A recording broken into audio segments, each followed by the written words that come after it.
What's going on, everybody? We're about 2 weeks in on Season 1 of Diablo 4, and the Poison Landslide build has absolutely taken the Druid community by storm. It seems to be all anybody can talk about, and rightfully so.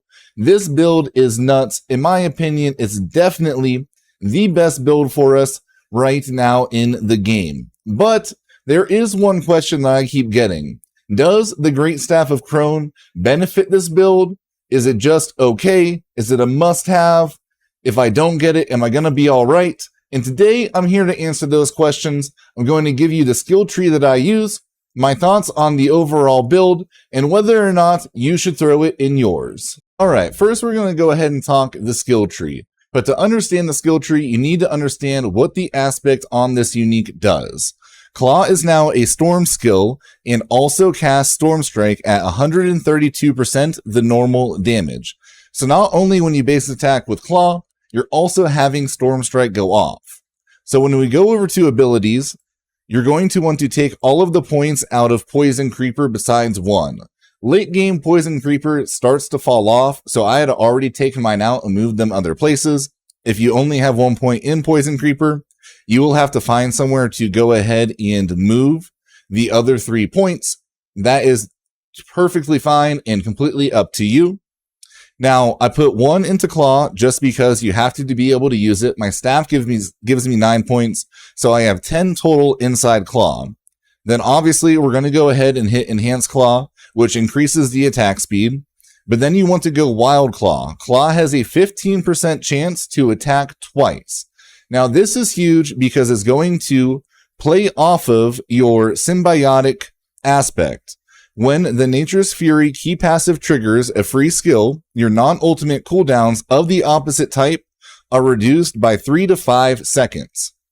Now, this honestly goes off way more than you would expect because when you are basic attacking, you have 2 storm skills going off. When you get the double proc, you have 3 going off. And this is going to make your Nature's Fury constantly trigger. In addition, casting a Storm skill has a 30% chance to trigger a free Earth skill of the same category, and vice versa. So you are literally going to have constant bulwarks and constant tramples. Spirit is really not an issue ever again. You're able to attack so fast that you're always getting your spirit back at a very high rate. And that is one of the main benefits of this build. Now, one of the other things I did change in my build is I put 3 ranks into Iron Fur. I did this because when you do use Claw, you shapeshift into a werewolf and claw at an enemy. So you are going to be in werewolf form a greater majority of the time.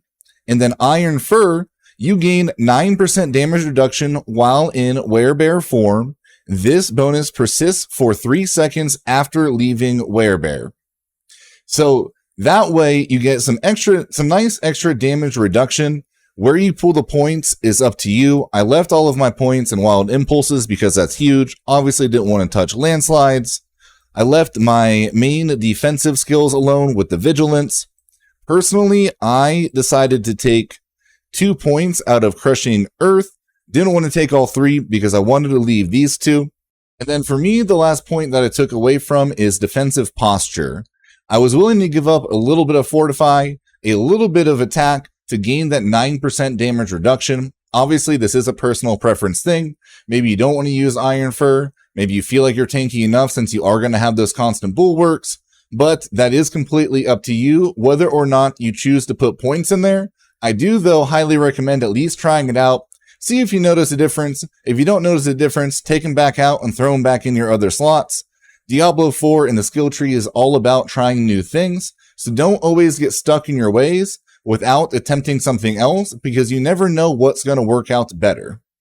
As far as boons are concerned, everything stays the same for me.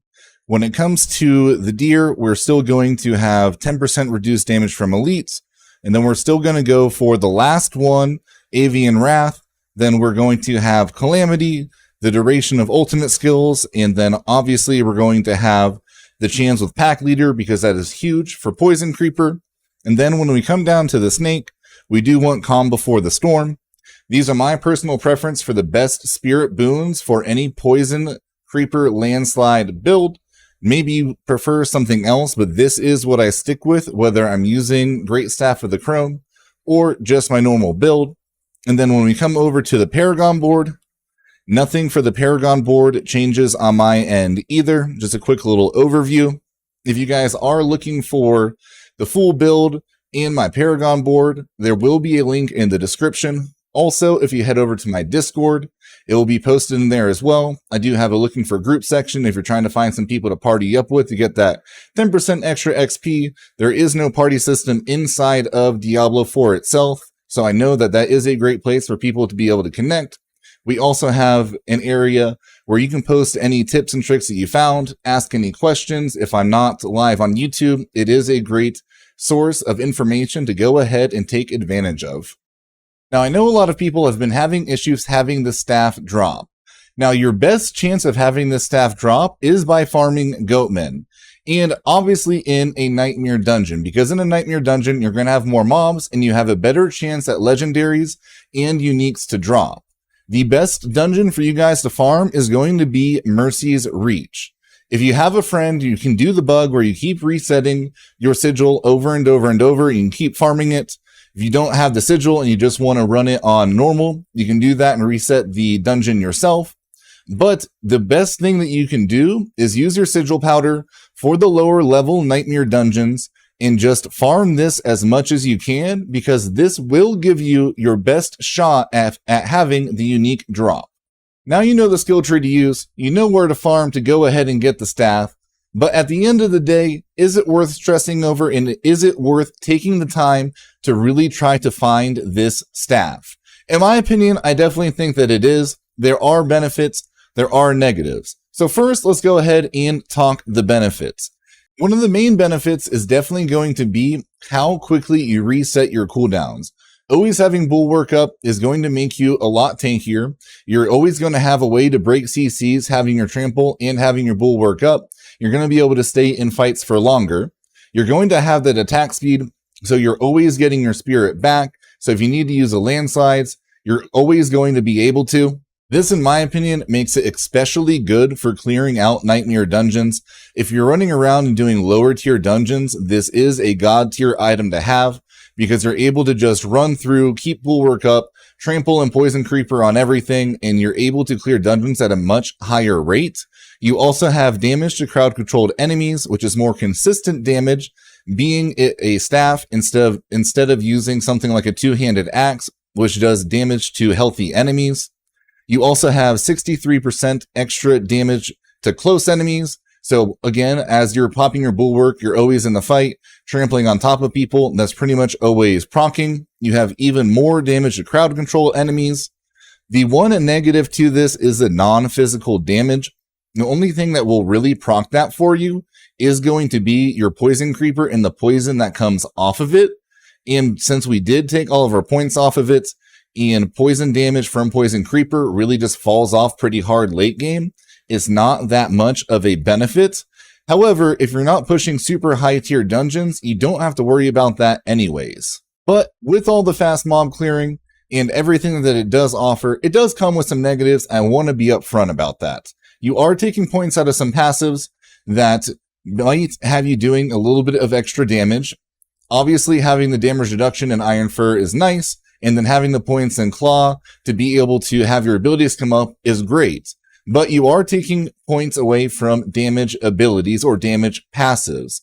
Also, you are losing out on a vital aspect since it is a two-handed weapon. Whatever you chose to put in that slot, you're going to have to replace somewhere else. The only places you can put damage items now are your gauntlets, your amulet, and your 2 rings. So you do have to pick an aspect that's going to go.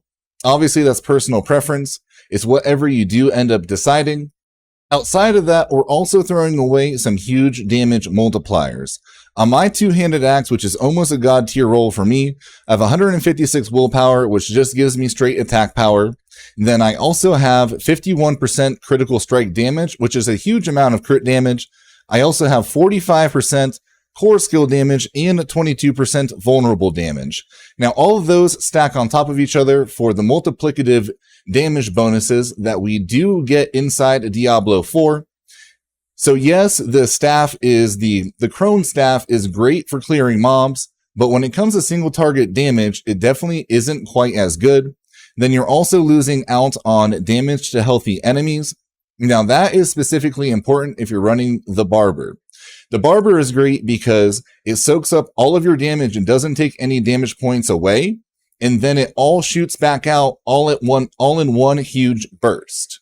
So when you're fighting mobs, you don't really notice it as much, but when it comes to trying to burn down that boss in a few seconds, or even like a minute really quickly, you are going to struggle a little bit with the Greatstaff of the Crone versus running your two-handed axe with a perfect roll. Now, one great strategy could be running the Crone as you are going through Nightmare Dungeons to be able to clear out all the mobs extremely quickly. Once you go to fight the boss, just throw on your two-handed axe to give you those damage multipliers. That way you can burn him down that much faster. Either way, though, you're not going to be disappointed having Greatstaff of the Crone. It is a lot of fun to play. Obviously, if you've been running the same Poison Landslide build from leveling all the way up into the 70s and 80s, it's a nice change of pace. It's something different to do. You're not having those insane damage numbers, but it is more consistent, widespread damage. And like I said, always having Bulwark and always having Trample, it's going to get you out of a lot of sticky situations because you have two Unstoppables that will break any CC chain. Whichever one you do decide, though, I don't think anybody's going to be disappointed. I would love to hear from people, though, that have been using Greatstaff of the Crone. What do you guys think? Is it as good as the hype makes it up to be? Are people just getting kind of bored running the same build for as long as they have and they're just looking for something new? I would love to hear from you guys, though, so go ahead, let me know what you think in the comments, and I hope this video definitely helped you guys out.